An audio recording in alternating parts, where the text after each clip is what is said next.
رسول کائنات نے فرمایا، رب کریم فرماتے ہیں جب میرا بندہ ہاتھ اٹھاتا ہے نا تو مجھے حیا آتی ہے کہ میں خالی کیسے لوٹا دوں اس کے۔ اتنے بڑے بادشاہ کی بارگاہ میں، او بھائی لوگوں سے عزتیں تلاش کرتے ہو تو وہ کیا تمہیں عزت دیں گے؟ وہ تو کل اچھا کہتے ہیں پرسوں برا کہنے لگ جاتے ہیں۔ صحابہ نے عرض کیا، یا رسول اللہ صلی اللہ تعالی وسلم ہمارا رب کہاں ہے؟ ہمارا نا اپنے رب کو دیکھنے کو جی چاہتا ہے۔ جب صحابہ نے یہ عرض کیا تو اللہ نے قرآن مجید نازل کیا، فرمایا وَإِذَا سَأَلَكَ عِبَادِي عَنِّي فَإِنِّي قَرِيبٌ۔ محبوب جب میرے بندے آپ کی بارگاہ میں آ کے میرے بارے میں پوچھے نا تو ان سے کہہ دینا میں ان کے قریب ہی ہوں، قریب ہی ہوں۔ دلیل کیا ہے؟ بھائی اذا دان، یہ جب بھی مجھ سے دعا مانگیں گے میں ان کی دعاؤں کو قبول فرماؤں گا، میں ان کے قریب ہوں، میں ان کے قریب ہوں۔ یہ جب بھی دعا مانگیں گے نا میں قبول کروں گا، میں ان کے قریب ہوں۔ اللہ تبارک و تعالیٰ کے بندے اللہ سے محبت کرتے، رب کی بارگاہ میں جھکتے، اس کو اپنے دکھ سناتے، اس کے پیارے محبوب صلی اللہ تعالی علیہ وسلم کا وسیلہ لے کے اس کے حضور حاضر ہو جاتے۔ جب آپ کی توجہ اللہ کی جانب، میرے نبی پاک صلی اللہ تعالی علیہ وسلم نے فرمایا ہر چیز اپنے رب سے مانگ، ہر چیز مانگ، ہر چیز مانگ۔ یا رسول اللہ کیا کچھ؟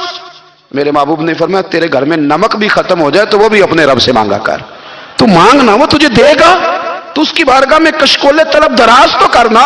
اور ترمذی شریف میں عجیب لفظ ہیں، رسول کائنات نے فرمایا، رب کریم فرماتے ہیں جب میرا بندہ ہاتھ اٹھاتا ہے نا تو مجھے حیا آتی ہے کہ میں خالی کیسے لوٹا دوں اس کے۔ اتنے بڑے بادشاہ کی بارگاہ میں، او بھائی لوگوں سے عزتیں تلاش کرتے ہو تو وہ کیا تمہیں عزت دیں گے؟ وہ تو کل اچھا کہتے ہیں پرسوں برا کہنے لگ جاتے ہیں۔ لوگوں کے سامنے گڈ بک میں آنا چاہو گے تو وہ تو سویرے تمہارے بارے میں کچھ کہیں گے، شام کچھ اور کہیں گے۔ اپنی روحانی زندگی آباد کریں، اپنے مسلح کو وقت دیں، اور دنیا سے چھپ کر اس موبائل کو بند کر کے اور اپنے آپ سے بھی چھپ کے اور تنہا ہو کے چھپا کے سارا کچھ اپنے آنسو اپنے رب کی بارگاہ میں پیش کریں، اس کے حضور حاضری دیں۔ سنو نا ترمذی کی حدیث، اور اسے یاد رکھنا، نبی پاک علیہ السلام نے فرمایا اپنے دکھ لوگوں کے سامنے نہ بیان کرنا، سیٹھوں نوابوں کو نہ بتاتے پھرنا، دنیا داروں کے سامنے جا کے نہ رونا کہ میں تکلیف میں ہوں۔ فرمایا اگر دنیا داروں کو دکھ بتاؤ گے رب تمہیں کبھی غنی نہیں کرے گا۔ اور لوگ ہیں کہ الٹا مذاق اڑائیں گے۔ آپ کی جس سے بڑی پکی یاری ہے نا، پکی، وہ تب تک پکی ہے جب تک آپ نے 50,000 مانگا نہیں، اور جس وقت آپ نے کہہ دیا کہ میں مجبور ہوں میری مدد کر تو پھر ختم ہو گئی دوستی۔ لوگوں کی تعلقات آپ کے ساتھ تب تک ہیں جب تک آپ ان سے کوئی ضرورت وابستہ نہیں کرتے۔ کریم محبوب فرمانے لگے بندوں کے سامنے دکھ نہ بیان کرنا، اللہ تجھے کبھی غنی نہیں کرے گا۔ تو اپنے دکھ اپنے رب کو بتا، تو دعائیں مانگ، تو اس کی بارگاہ میں حاضر ہو، تو اس کے حضور عرض کر۔ فرمایا اپنے دکھ اپنے رب کو بتا، وہ جلدی کرے یا دیر سے کرے تجھے ساری دنیا سے بے نیاز کر دے گا، تجھے کسی کا محتاج نہیں رہنے دے گا۔ اپنے مسلح کو، اپنی دعاؤں، ایک بزرگ فرماتے ہیں میں نے دعا مانگنے کا طریقہ اپنی بیوی سے سیکھا۔ دعا مانگنے کا طریقہ اپنی، سیکھنے والے تو اپنے بچوں سے بھی سیکھ لیتے ہیں، سیکھنے والے تو ہر ایک سے سیکھتے ہیں۔ وہ کہتے ہیں میں نے دعا مانگنے کا سلیقہ اپنی بیوی سے سیکھا ہے۔ حضرت وہ کس طرح؟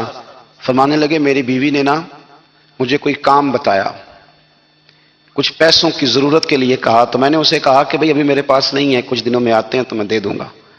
عورتوں کی عادت ہوتی ہے وہ بار بار یاد کراتی ہیں، 2-4 دنوں کے بعد پھر اس نے کہا حضرت وہ میں نے کہا تھا کچھ پیسے، میں نے اسے کہا کہ ابھی میرے پاس نہیں ہے، کچھ دنوں میں ملتے ہیں تو میں تمہیں دے دوں گا۔ اس نے کچھ دنوں کے بعد پھر کہا حضور وہ میں نے کچھ پیسے کہے تھے۔ فرماتے میں نے ڈانٹ دیا، میں نے کہا کہ کیا تو روز مجھے شرمندہ کرتی ہے، کہا نا میرے پاس نہیں ہے، ہوں گے تو دے دوں گا، تو روز یاد کراتی ہے۔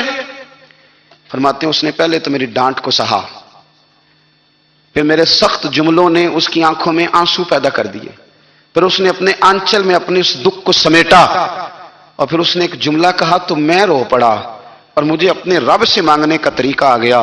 مجھے کہنے لگی حضرت جی آپ نے ڈانٹ دیا میں نے سہ لیا، پر آپ ہی میرے شوہر ہیں، بتائیں نا آپ سے نہ کہوں تو میں کس سے جا کے کہوں۔ فرماتے ہیں میں رو پڑا، اور میں کھل کے رویا، اور میں تڑپ کے رویا، اور پھر میری سسکیاں بند گئیں۔ تو مجھے کہنے لگی آپ کو کیا ہوا؟ میں نے کہا مجھے بھی دعا مانگنی آ گئی ہے، جب میں اسے کہوں گا نا اللہ تو ہی میرا رب ہے، میں تجھ سے نہ کہوں تو میں کس سے جا کے کہوں۔ میں کیوں کسی بندے سے سوال کروں؟ میں کیوں کسی دنیا دار سے کہوں؟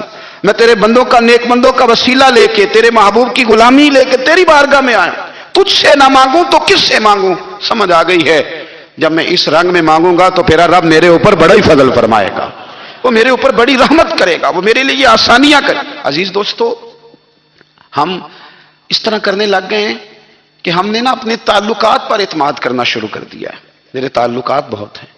ہم نے اپنی دولت پر اعتماد کرنا شروع کر دیا، میرے پاس دولت بہت ہے۔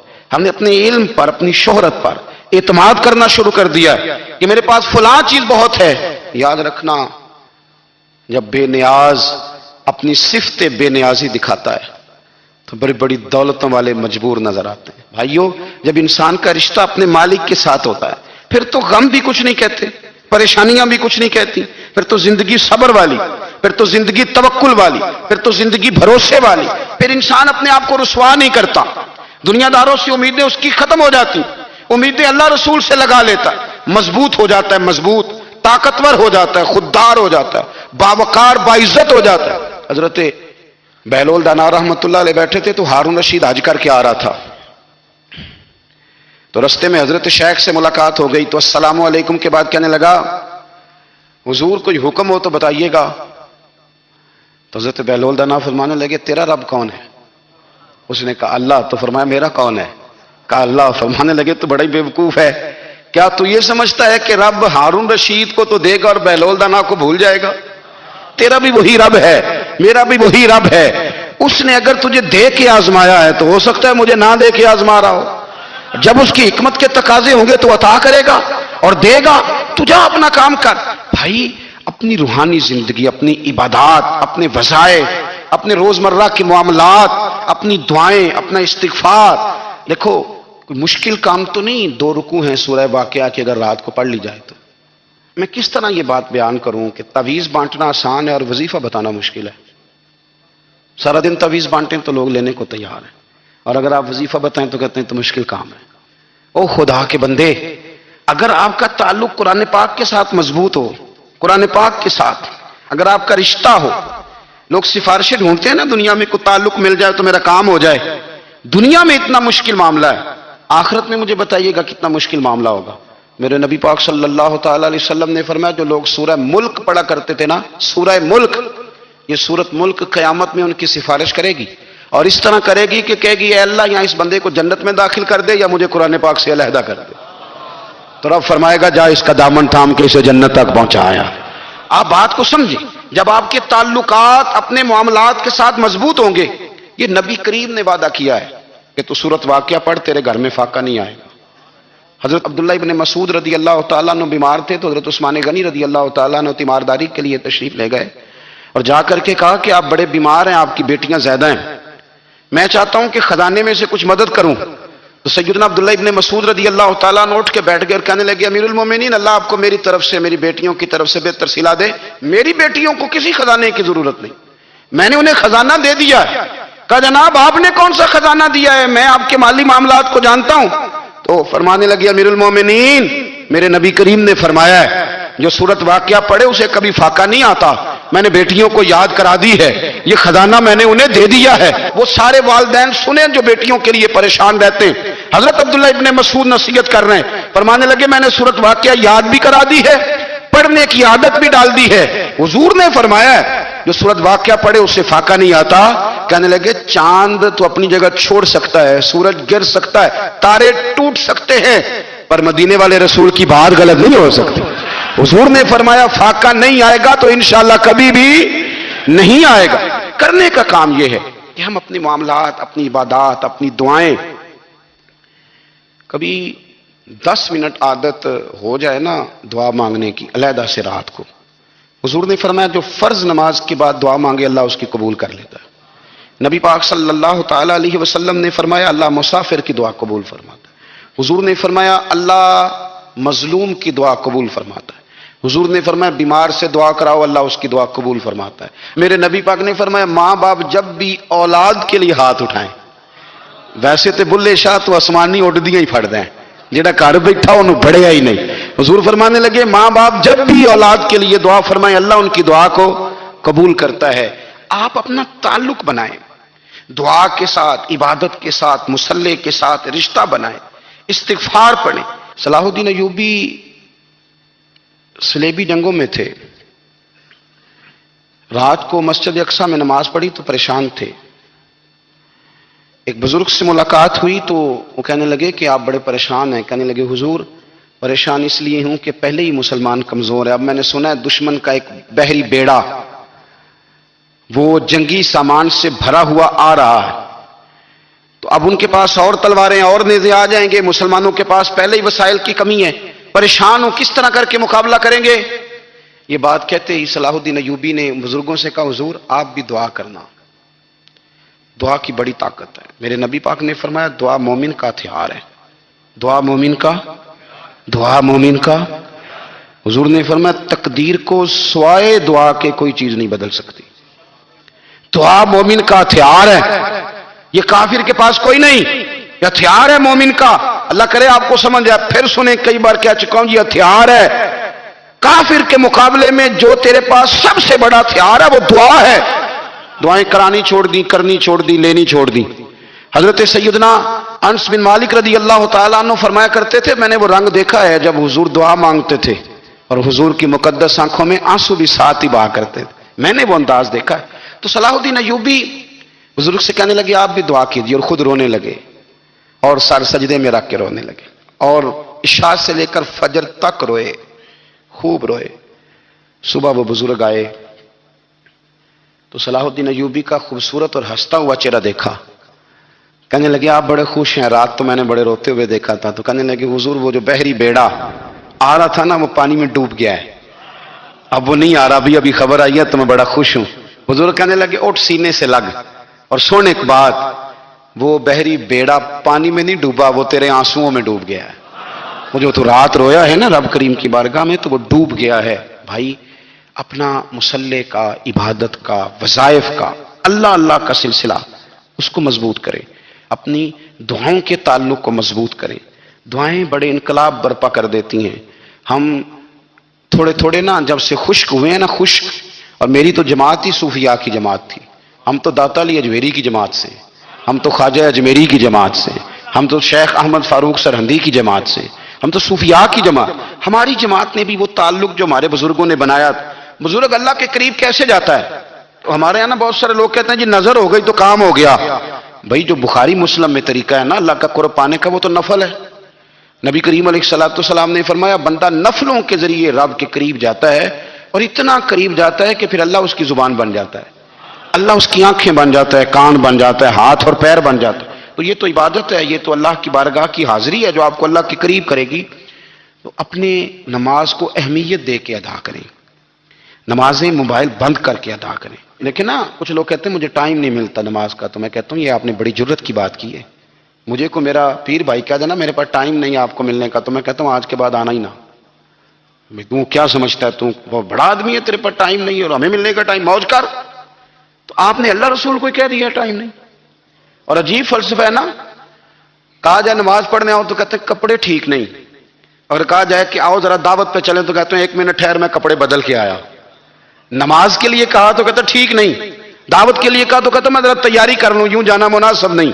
یہ معاملہ ٹھیک نہیں۔ رب تو فرماتا ہے کہ جب تم مسجد میں آئے تو زینت اختیار کر کے آ، خوب ذوق سے دعا مانگے، خوب شوق سے نماز پڑھیں۔ تو جنید بغدادی رحمت اللہ تعالی علیہ وہ دریا کنارے کھڑے تھے تو آپ دریا کے اندر پیر رکھا آگے جانے کے لیے، یہ اعلیٰ حضرت نے لکھا ہے واقعہ ملفوظات شریف میں۔ دریا پار کرنے کے لیے پیر رکھا تو ایک شخص کہنے لگا حضور مجھے بھی ساتھ لے لیں۔ آپ نے فرمایا میں دریا پار کروں گا تو اس طرح کرنا میرا کرتا پکڑ لے اور یا جنید کہنا شروع کر دے، یا جنید یا جنید۔ اس پہ فتویٰ بھی لگ جاتا ہے پر کیا کرے، اب مسئلہ تو صحیح ہے نا۔ تو پیر میرا پیچھے سے کرتا پکڑ لے اور یا جنید کہہ، وہ کہتا ہے پیر رکھا نا حضرت نے پانی میں تو میں بھی پیچھے۔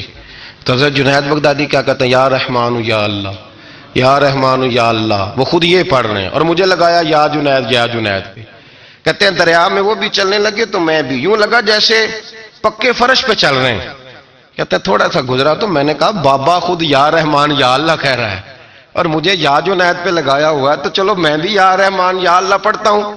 کہتے میں نے یا رحمان یا اللہ کہا تو میں ڈوبنے لگ گیا، دریا میں ڈوبنے لگا. تو حضرت فرمانے لگے تجھے کہا نا یا جنید کہہ. کہتے پھر یا جنید کا تو پھر اوپر آ گیا. تھوڑا اور جا کے اب شیطان باز تو آتا نہیں، الذی یوسوس فی صدور الناس، یہ جاتا تو دل تک ہے نا، باز تو آتا نہیں. دن میں 36 دفعہ تو مشورہ دیتا ہے کہ سیدھی سیدھی نماز پڑھو، یہ کس چکر میں لگ گئے، روز تو تقریر کرتا ہے. تو پھر دل میں وسوسہ آیا تو پھر میں نے جا کے کہا کہ یہ مجھے خود یا رحمان یا اللہ اور میں یا جنید. پھر میں نے کہا یا رحمان یا اللہ تو پھر ڈوبنے لگا. کہتے ہیں بابے نے پکڑ کے نکالا، کہا چپ کر کے یا جنید کہہ اگر پار جانا ہے تو. یا جنید کہہ. کہتے کنارہ آ گیا تو میرے دل میں خود ہی تھی، وسوسہ تھا کہ بابا تو یا رحمان یا اللہ کہے تو ترے، میں کہوں تو ڈوبے. میرے دل میں وسوسہ تھا. اللہ والے ادھار تو رکھتے ہی نہیں نا، جو بات دل میں آتی ہے وہ بیان پہلے کر دیتے ہیں. ادھار تو ہے ہی نہیں ان کے ہاں. وہ تو کہتے ہیں تجھے بولنے کی گنجائش ہی نہیں دیں گے، تیرے سوال دل میں ہوگا جواب ہماری زبان پہ ہوگا. یہ تو چکر ہی نہیں نا، بالکل کوئی کھاتا ہی نہیں. رب کریم کا بندہ تو بات ہی وہ کرتا ہے جو کو دل میں لے کے آتا ہے. فرماتے ہیں جیسے ہی میرے دل میں یہ وسوسہ تھا، حضرت جنید بغدادی رحمت اللہ تعالی علیہ باہر نکل گئے تو پلٹ کے میری طرف دیکھا اور مسکرا کے فرمانے لگے بیٹا جنید تک تو پہنچ لے، اللہ تو ابھی بڑی دور ہے. ابھی جنید تک تو پہنچ جا، ابھی تو جنید تک نہیں پہنچا، ابھی تو میرے تک تو پہنچ جا، اللہ تو ابھی بڑی دور ہے. تو ڈائریکٹ ہی وہاں تک جانے لگا ہے، شروع تو ہو ابھی. تو یہاں لوگ سیدھا ہی آ کے کہتے ہیں زیارت کرنی ہے. مجھے ایک صاحب کہنے لگے جی میں نے ایک پیر صاحب کے بارے میں سنا ہے ان کی بیعت ہوتے ہی بندے کو نبی پاک کا دیدار ہو جاتا ہے. میں نے کہا ٹھہر جا ذرا، اس کو بھی کہہ بریک پہ پیر رکھے، بیعت کرتے ہی دیدار ہو جاتا ہے. یہ کوئی لوٹ سیل ہے؟